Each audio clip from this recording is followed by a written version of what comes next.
I didn't usually take that bridge. Everyone I worked with took the same road home. It curved around the edge of town, past a few closed shops, and eventually split toward the neighborhoods where most of us lived. My place was farther away, closer to the main town.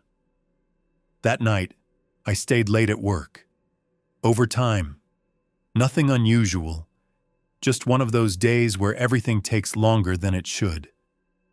By the time I left, it was already dark, and I just wanted to get home as quickly as possible. That's why I took the shortcut.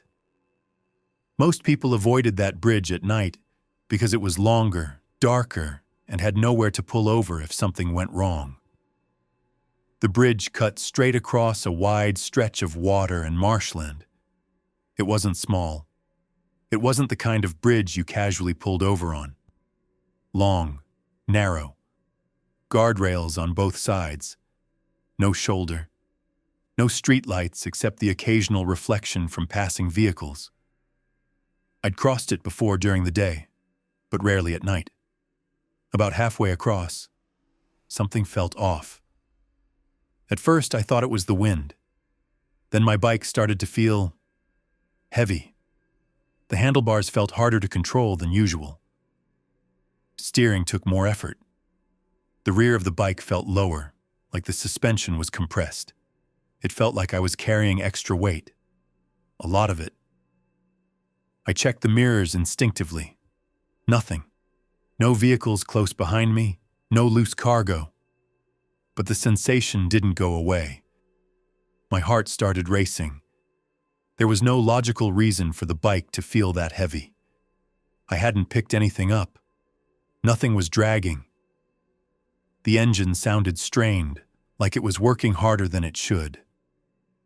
I slowed down and stopped, right there in the middle of the bridge. I know now that was a mistake. I checked the seat, the tires, the chain, the rear suspension.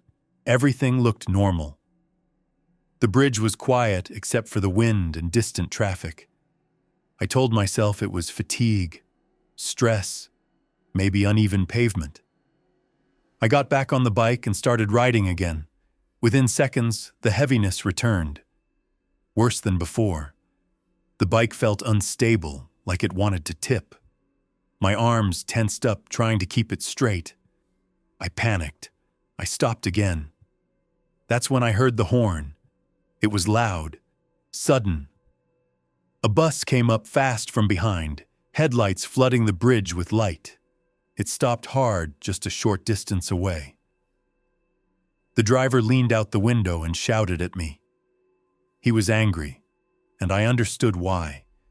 He said I'd almost caused an accident stopping in the middle of a bridge with no shoulder. I tried to explain that something was wrong with my bike, but I couldn't even explain what was wrong. Nothing looked broken. The driver told me to get back on the bike and keep moving. He said he'd follow behind me until we were off the bridge. I didn't argue.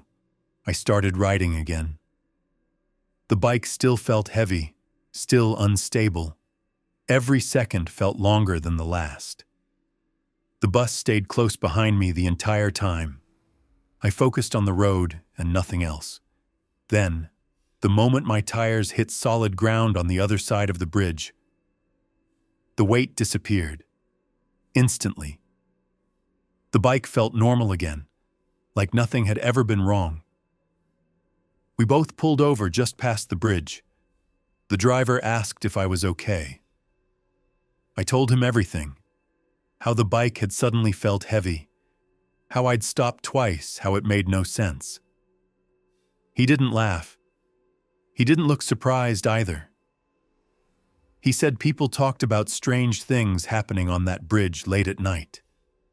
That drivers sometimes felt their vehicles get heavier for no clear reason.